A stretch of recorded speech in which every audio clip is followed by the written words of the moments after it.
Can you just give us a walk around what's actually in this bay, because it's a very busy bay? It's a very busy bay in the fact that a lot of the aircraft's avionics are actually stowed in this bay, and with the amount of electronics that were on the aircraft and the size of the electronics at the date, bearing in mind this is 1960s technology, 1950s, 1960s technology. So if we're walking around the bay, what you've got here, this is RT2, this is the number 2 radio set. We have 2 VHF UHF radio sets on board the aircraft, which is the standard communications in aviation. This is the other one. We have modified this because this is a much more functional radio set, although it doesn't function to today's standards, but it still works for us. So basically you've got 2 VHF UHF radio sets, RT2, RT1. Now this used to have something similar to one of those at one time, but there is a difference. This runs on the AC system of the aircraft, the 200 volts, 400 hertz, 3-phase. This one runs on DC, 28 volts. So if you have a failure of the AC system, this radio still works. You have a backup. Yeah, you have a backup. Okay. This happens to be the primary radio. This is the one that we use all the time. RT2. This is the junction box connecting RT2 to the intercom system, so that we can, and it puts this allows every person in the crew to actually listen to the radio over the intercom. RT1 has its own junction box, which is down there, which is really confusing, and which is the one that we actually use on this aircraft when we're actually operating it. So, okay, so on the next shelf down, you've got the aircraft battery, which is connected to the aircraft by this wonderful plug here.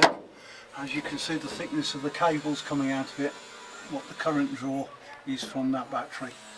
You see little terminals tagged onto the side of things to give you connections. So that's the aircraft battery. That is the only battery that is on the aircraft, and that is what we use to initialise the control circuits, to get the aircraft up and running and then start running. So that's the only battery on this aircraft? That's the only battery on this aircraft. It's quite a chunky battery, that is. It's also fitted to the Nimrod as well, because you know we've got some Nimrod batteries here that are actually operating this aircraft occasionally. Right, behind here, they do lovely things like sticking equipment on top of each other. This here is a transformer rectifier unit that gives you 28 volts from the aircraft voltage coming in on these.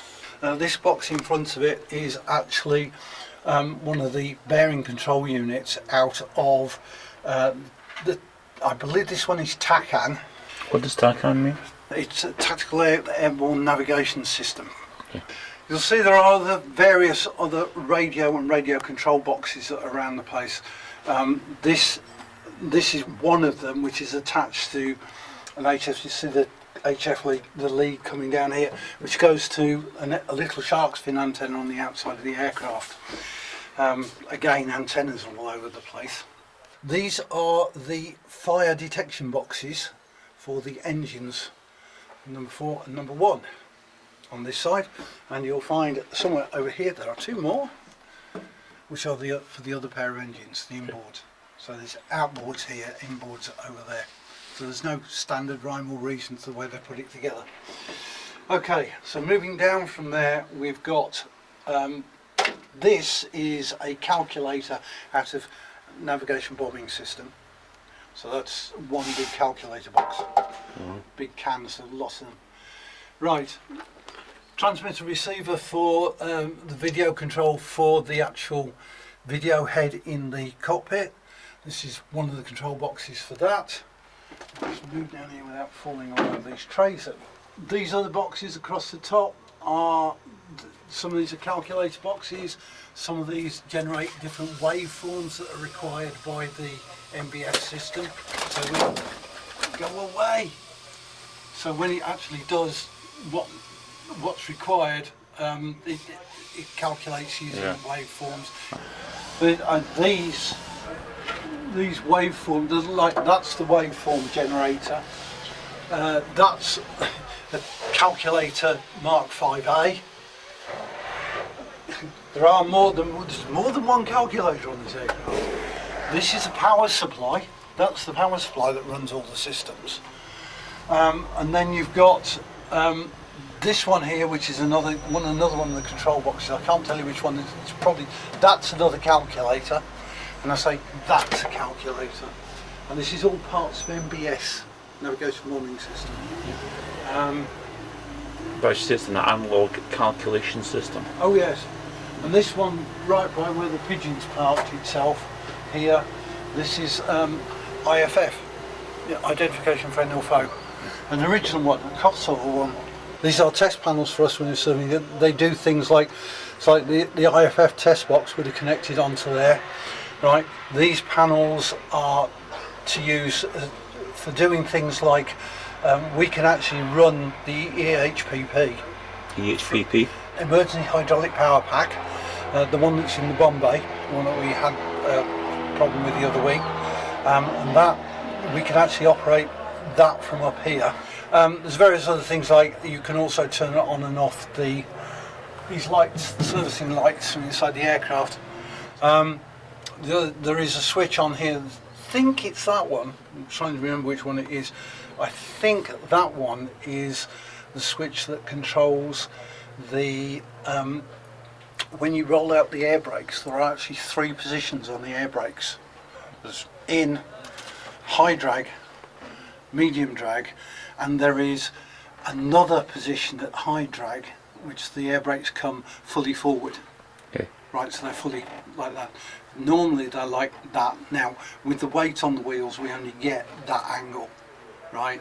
When you take the weight off the wheels, so it actually comes forward, and it goes to full 90 degrees to the full deployment direction of flight. Yeah.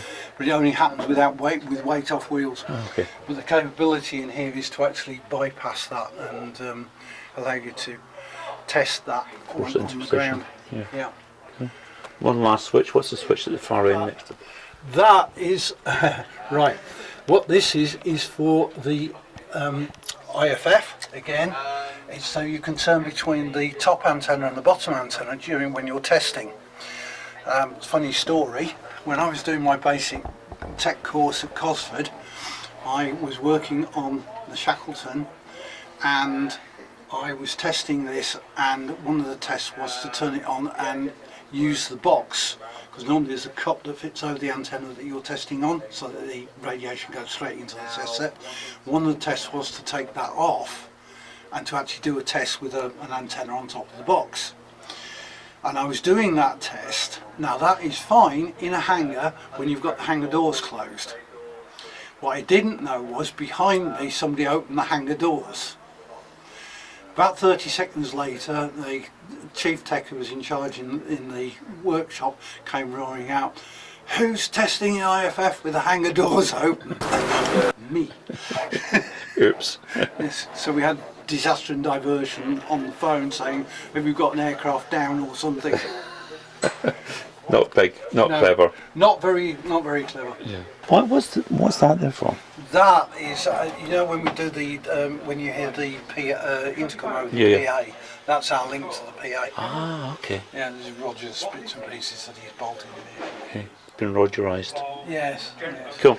Well, these boxes, and these are very important to the aircraft because they are actually the fuse and connection boxes and relay boxes.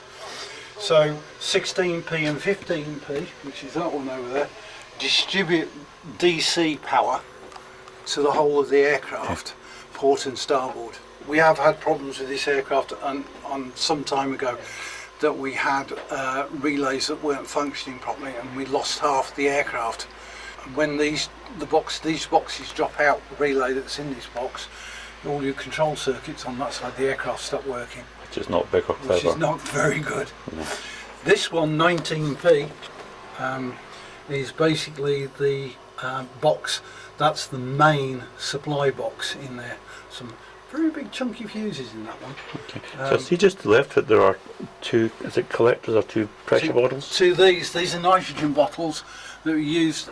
They're actually used to pressurise the cockpit seal and also to operate the door. These gauges here, indicate the pressures that are actually in these bottles. As you can see at the moment, we're not actually running with any in it. They're not charged. There are two more up there around that corner. They're actually running the door and the cockpit seal at the moment. Okay. This is an air conditioning unit. This is the air conditioning unit on the aircraft. So air conditioning on the aircraft, it takes a mixture of standard external air and bleed air from the engines, mixes them in this unit here using the turbine here, and ducts that air into the cockpit and to the heated ventilated suits that the crew wear. Huge piece of kit. To get it out, you unbolt all of this, all these pipework around here and on the front. You then roll the whole rack out. You have to take these out as well, the door jacks. And you then roll the whole thing out to here and then lower it down out to the aircraft. So it's a big job. Major job. Yeah. Major job. Usually given to about 2 people. Okay. And how long would that take? Is that typically a day's job or 2 days worth of work, or? No, it's a couple of hours. Really? Yeah. Oh, okay. Because of the turnaround. Because we didn't do turnaround and actually take it out, fix it, put it back. It was take it out, replace it, put it back. Okay, right. So that then went off the aircon base for the aircon people to actually work on it and repair it. Panel here behind here is all the hydraulic pipe work that operates the brakes and bomb brakes. And to be honest, at the top of that off, you wouldn't believe there's so many pipes in there. The problem that we fixed with the brakes turned out to be there's a little box right in the middle of there, which is the slave cylinders for both brake systems. So is that box responsible for the issue that we had with at the last brakes failed. the last Yes. public event where the brakes failed? Yeah. Okay. All the pipe work for the braking system and the control circuits as well. These are the pressure valves. When we actually do brake tests, these are the valves that we're actually monitoring, and they should come up to around about there, about 250. Yeah. Yeah. When the brakes are operating on both circuits, Yeah. which they're doing very well at the moment.